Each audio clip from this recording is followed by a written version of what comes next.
അസ്സലാമു അലൈക്കും വറഹ്മത്തുള്ളാഹി വബറകാതുഹു. ഏവർക്കും ഇംദാദീസ് വ്ലോഗിലേക്ക് സ്വാഗതം. കഴിഞ്ഞ ദിവസം മലപ്പുറം ജില്ലയിൽ നടന്ന ഒരു ആത്മഹത്യ വല്ലാതെ നമ്മുടെ ഹൃദയത്തെ പിടിച്ച് കുലുക്കിയില്ലേ. 19 വയസ്സ് മാത്രം പ്രായമുള്ളൊരു പെൺകുട്ടി. നമ്മുടെയൊക്കെ കുടുംബത്തിലും അങ്ങനെ മക്കളില്ലേ? എന്താണ് ആ പെൺകുട്ടിയുടെ ആത്മഹത്യയിലേക്ക് നയിച്ചത് എന്ന കാര്യം അതറിയുമ്പോഴാണ് മനസ്സിനേറെ വേദന ഫീൽ ചെയ്തത്. ഈ ആധുനിക ലോകത്ത് ഇത്രയും മോഡേണൈസ്ഡായ ഒരു വേൾഡിൽ നിന്നിട്ട് മുസ്ലിം ഉമ്മത്തിലെ ഹൃദ്യമായി ജീവിക്കേണ്ട, മനോഹരമായി ജീവിക്കേണ്ട, ഹബീബ് സല്ലല്ലാഹു അലൈഹി വസല്ലമ തങ്ങളുടെ ജീവിതം അനുധാവനം ചെയ്യേണ്ട ഉമ്മത്തിൽ നിന്ന് ഇത്തരം കാര്യങ്ങളൊക്കെ പുറത്തേക്ക് വരുന്നു എന്നുള്ളത് എത്രമേൽ മോശമാണ്. അവരുടെ ജീവിതത്തിലേക്ക് നമ്മളിങ്ങനെ ഇറങ്ങിച്ചെല്ലുമ്പോൾ പ്രത്യക്ഷത്തിൽ നമുക്ക് കിട്ടുന്ന വിവരങ്ങൾ ഇങ്ങനെയൊക്കെയാണ് അല്ലേ. അതായത് അവർ കണ്ടിഷ്ടപ്പെട്ടിട്ടാണ് വിവാഹം കഴിച്ചത്. കാണാതെയൊന്നുമല്ല, കണ്ടിഷ്ടപ്പെട്ട് അറേഞ്ച്ഡ് മാരേജ് നടന്നതാണ്. അവർ പറയുന്നുണ്ട് ഗംഭീര പരിപാടിയായിരുന്നു എന്നൊക്കെയാണ് വിവാഹവും അല്ലെങ്കിൽ നിക്കാഹും കാര്യങ്ങളൊക്കെ. നന്നായി പഠിക്കുന്ന കുട്ടിയായിരുന്നു ഷഹാന എന്ന് പറയുന്ന കുട്ടി. നന്നായി പഠിച്ചിരുന്നു. അവൾ BSc വിദ്യാർത്ഥിനിയാണ്. അങ്ങനെ പെട്ടെന്ന് നന്നായി പഠിച്ചിരുന്ന കുട്ടി പെട്ടെന്ന് പഠനത്തിൽ ബാക്ക്വേർഡ് വരുമ്പോൾ ടീച്ചേഴ്സിന് മനസ്സിലാകും. ഇപ്പോൾ ഞാനും ഒരു കോളേജിൽ അസിസ്റ്റന്റ് പ്രൊഫസറാണ്. അപ്പോൾ അങ്ങനെയൊക്കെ എൻ്റെ വിദ്യാർത്ഥികളെ കൃത്യമായി ഞാൻ ഫോക്കസ് ചെയ്യാറുണ്ട്. അതിൽ ചില കുട്ടികൾ നന്നായി പഠിക്കും, പെട്ടെന്ന് അവർ ബാക്ക്വേർഡ് പോകുന്നുണ്ടെങ്കിൽ അത് നമ്മുടെ മനസ്സിൽ വല്ലാത്തൊരു പ്രയാസം ഉണ്ടാക്കും. എന്താണ് അതിൻ്റെ കാരണം? എന്നതുപോലെ ഷഹാന എന്ന് പറയുന്ന കുട്ടി നന്നായി പഠിച്ചിരുന്നു. പെട്ടെന്ന് അവളിങ്ങനെ പിന്നാക്കം പോയപ്പോൾ അവരുടെ അധ്യാപകർ അതിനെക്കുറിച്ച് അന്വേഷിക്കുകയുണ്ടായി എന്നുള്ളതാണ്. അപ്പോൾ അന്വേഷിച്ച് വരുമ്പോൾ എന്താണ്, ഇവരുടെ ഭർത്താവിൽ നിന്നുള്ള ചില കുത്തുവാക്കുകൾ, ഭർത്താവിൻ്റെ കുടുംബത്തിൽ നിന്നുള്ള ആക്ഷേപങ്ങൾ, ഇതുനിമിത്തം ആ കുഞ്ഞ് മാനസികമായി തന്നെ വല്ലാതെ തളർന്നു പോയിരുന്നു എന്നുള്ളതാണ്. കാരണങ്ങളേറെ വേദനിപ്പിക്കുന്നതാണ്. ഇന്നും അങ്ങനെയുള്ള മനുഷ്യരുണ്ടോ എന്ന് നമ്മൾ ചിന്തിച്ചു അല്ലേ. അവർ പറയാം, നീ കറുത്തതാണ്, നിനക്ക് വെളുപ്പ് നിറമില്ല, അല്ലെങ്കിൽ നീ കറുത്തു പോയിരിക്കുന്നു. 12ാം ക്ലാസ്സിലെ +2 പഠിച്ചപ്പോൾ ഒരു ഫോട്ടോയിൽ നീ കുറച്ചുകൂടെ വെളുത്തതായിരുന്നു, ഇപ്പോൾ നീ വല്ലാതെ കറുത്തുപോയി, വെയിലത്തിറങ്ങല്ലേ എന്ന് പറഞ്ഞതുകൊണ്ട് ചില സമയത്ത് ആ കുട്ടി കോളേജിൽ തന്നെ ഇരിക്കുമായിരുന്നു. എന്താ പുറത്തേക്ക് ഇറങ്ങാത്തത്? ഞാൻ കറുത്തു പോകുമായിരുന്നു, ഞാൻ കറുത്തു പോകുമെന്നായിരുന്നു മറുപടി അത്രേ.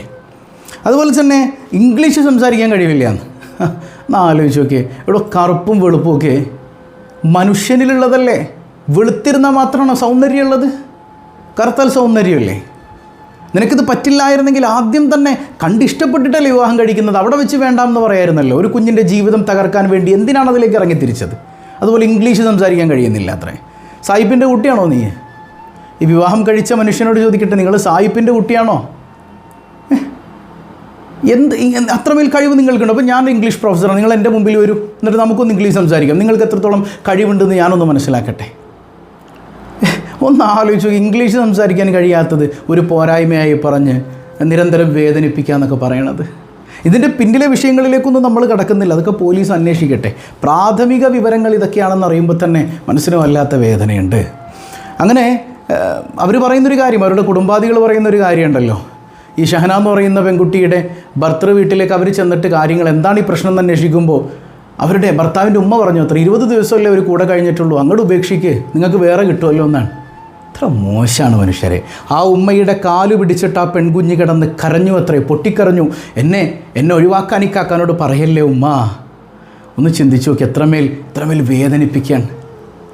അതെല്ലാം കഴിഞ്ഞ് 19 വയസ്സ് മാത്രം പ്രായമുള്ള ഈ പെൺകുട്ടി അവരുടെ കുടുംബക്കാരോട് പറഞ്ഞൊരു വാക്കുണ്ട്, 19ാമത്തെ വയസ്സിൽ ഞാൻ ഡിവോഴ്സായ ഒരു പെണ്ണായി പോകുമല്ലോ എന്ന ഒരു സങ്കടം വെറും 19 വയസ്സ് മാത്രം പ്രായമുള്ള കുഞ്ഞ് വിളിച്ചു പറഞ്ഞു എന്ന് കേൾക്കുമ്പോൾ, യാ അല്ലാ, അള്ളാഹുവേ നീ ആ കുട്ടിക്ക് സമാധാനം കൊടുക്കണേ അല്ലാ.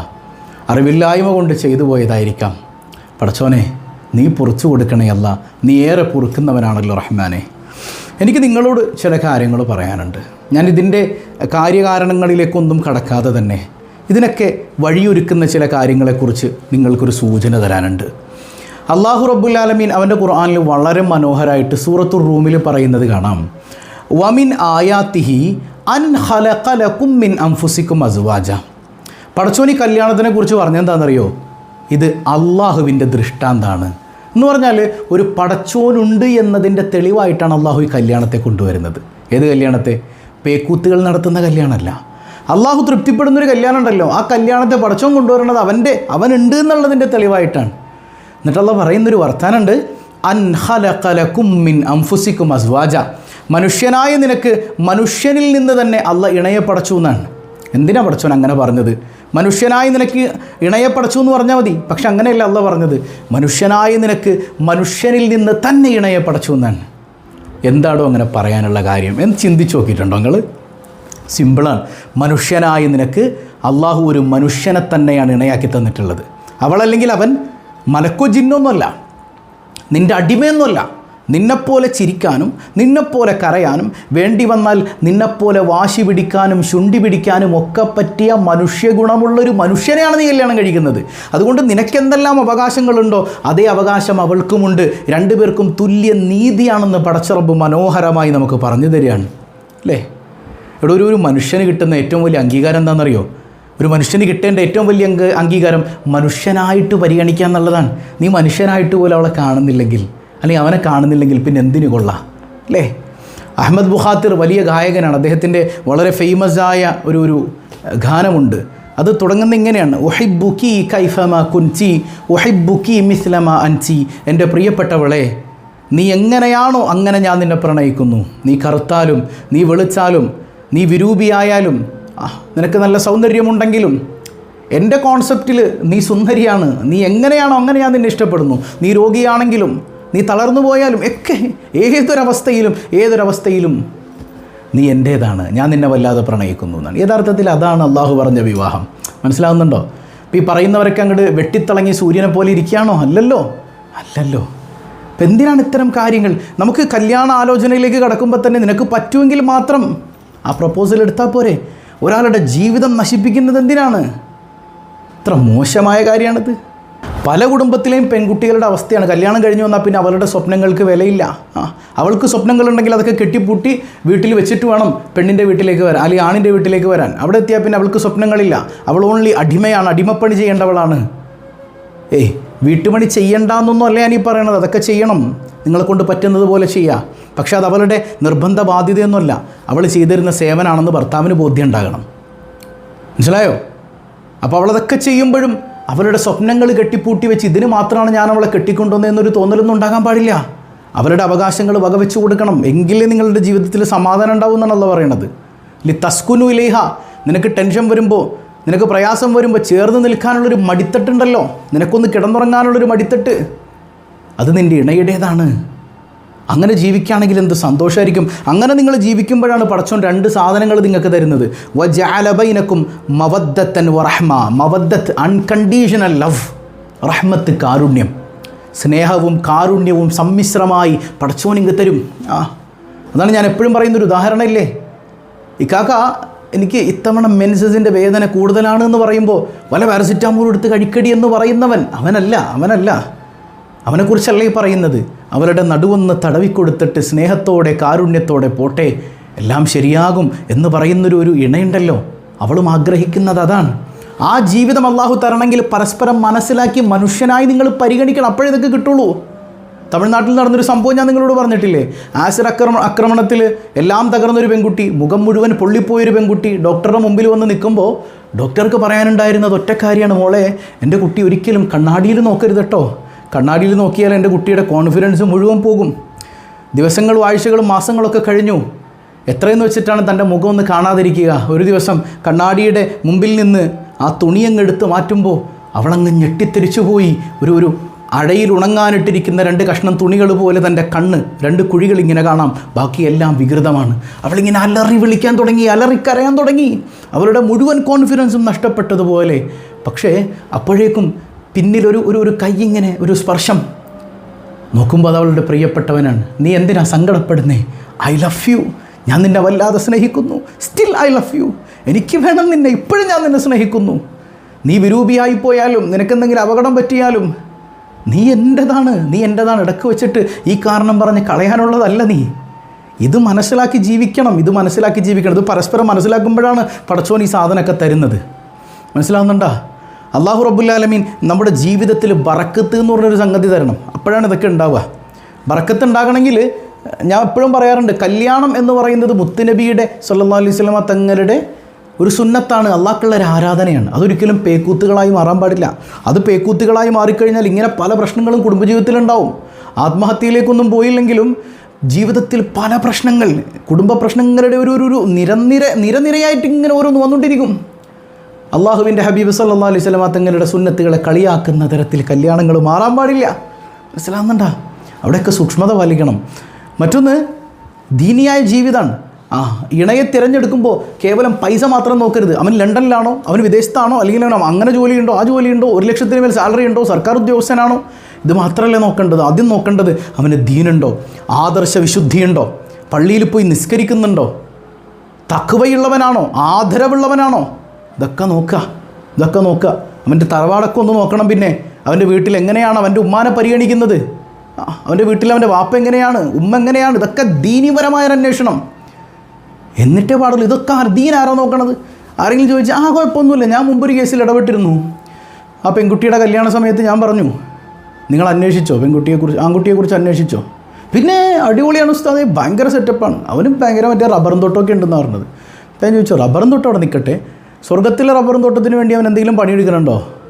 ആ ദിവസം അങ്ങനെ ചോദിച്ചത്. പള്ളിയിൽ പോകണ്ടോ, നിസ്കരിക്കണ്ടോ? ബാപ്പ പള്ളി കമ്മിറ്റിയിലൊക്കെ ഉണ്ട്. ഞാൻ പറയാം, ബാപ്പാനെ കൊണ്ടല്ല കെട്ടിക്കുന്നത്. നിങ്ങളിപ്പോൾ അന്വേഷിച്ച മകൻ നിസ്കരിക്കുന്നുണ്ടോ? അവൻ ഉംറയൊക്കെ ചെയ്തിട്ടുണ്ട്. ഞാൻ ചോദിച്ചതിന് അപ്പോഴും ഉത്തരമില്ല. അവനൊന്നും ചോദിക്കാൻ നിന്നില്ല. അവൻ ഉംറ ചെയ്തിട്ടുണ്ടോ എന്നാണ് ഞാൻ ചോദിച്ചത്. ഇല്ല, അവൻ പള്ളിയിൽ പോകണമെന്നുണ്ടെന്നാണ്. അവരതൊന്നും നോക്കിയിട്ടില്ല. അവർ നോക്കിയപ്പോൾ വലിയ വീടുണ്ട്, പറമ്പുണ്ട്, റബ്ബറും തോട്ടമുണ്ട്, എല്ലാം ഉണ്ട്. കല്യാണം കഴിഞ്ഞിട്ട് 1 മാസത്തിനകത്ത് പെൺകുട്ടി വീട്ടിൽ വന്ന് നിൽക്കുകയാണ്. പയ്യൻ യുക്തിവാദി, അള്ളാഹുവിൽ വിശ്വാസമില്ല, റസൂലുള്ളാഹിയിൽ വിശ്വാസമില്ല, ദീനിൽ വിശ്വാസമില്ല, യുക്തിവാദിയായിപ്പോയി, നിരീശ്വരവാദിയായിപ്പോയി. അങ്ങനെ ഒരു പയ്യനെ കൊണ്ടുപോയി ആ പെൺകുട്ടിയെ കൊടുത്തു. പക്ഷെ അതോടുകൂടെ വിവാഹബന്ധം മുറിഞ്ഞു അല്ലേ? പെൺകുട്ടി മുസ്ലിമും പയ്യൻ യുക്തിവാദിയാണ്. പിന്നെ ഭാര്യയും ഭർത്താവും അല്ല. അവൻ യുക്തിവാദിയായ ഘട്ടം മുതൽ ഇസ്ലാമിൽ നിന്ന് പുറത്തു പോയതിൽ ഭാര്യയും ഭർത്താവും അല്ല. പക്ഷേ എനിക്ക് എൻ്റെ നിക്കാക്കണമെന്ന് പറഞ്ഞാൽ അപ്പോൾ അവരുടെ കൂടെ ജീവിക്കേണ്ടത് മതബോധമുണ്ടോ? ഇല്ല, അവർക്കത് മതി. ഇപ്പോൾ വ്യഭിചാരമല്ലേ അവിടെ നടക്കുന്നത്? ചിന്തിച്ച് നോക്കിയ ജീവിതത്തിൽ എന്നാൽ പ്രശ്നങ്ങൾ തീർന്നോ? നിരന്തരം പ്രശ്നങ്ങൾ, എപ്പോഴും പ്രശ്നങ്ങൾ, സമാധാനമില്ലാത്ത ജീവിതം. അപ്പം മതം ആദ്യം നോക്കേണ്ടത് ദീനാണ്. ദീനുണ്ടോ എന്നുള്ളത് അറിയണം. എന്നിട്ട് കല്യാണമൊക്കെ കഴിഞ്ഞിട്ട് രണ്ടുപേരും ദീനിയായി ജീവിക്കണം, പരസ്പരം സപ്പോർട്ട് ചെയ്ത്. ഹബീബായ തങ്ങൾ പറഞ്ഞു തന്നിട്ടില്ലേ, സുബഹിക്ക് വിളിച്ചെഴുന്നേൽപ്പിക്കുന്ന ഭാര്യ, സുബഹിക്ക് വിളിച്ചെഴുന്നേൽപ്പിക്കുന്ന ഭർത്താവ്, ദീനിലേക്ക് കാര്യങ്ങൾ പറഞ്ഞു കൊടുക്കുന്ന ഭർത്താവും ഭാര്യയും, ഉപദേശങ്ങൾ നടത്തുന്ന ഭർത്താവും ഭാര്യയും പരസ്പരം ദീനിയായി സപ്പോർട്ടീവായി നിൽക്കുമ്പോൾ അള്ളാഹു റബ്ബുൽ ആലമീൻ ബറക്കത്തിങ്ങനെ ചൊരിഞ്ഞു നൽകും. ഇനി ഡിവോഴ്സ് ചെയ്യേണ്ട ഒരു ഘട്ടമാണെങ്കിലോ, നമ്മൾ കല്യാണം നിക്കാഹ് ചെയ്ത് കൊടുക്കുമ്പോൾ തന്നെ ഇത് കാലാകാലം ഉറച്ചു നിൽക്കണം നമ്മൾ പറയുമ്പോഴും എന്തെങ്കിലുമൊക്കെ കാരണങ്ങളുണ്ടെങ്കിൽ ഇതവിടെ വെച്ച് തീരണം. ഡിവോഴ്സിന് തൊലാഖിന് അനുവദിച്ച മതമാണ് അള്ളാഹിൻ്റെ മതം.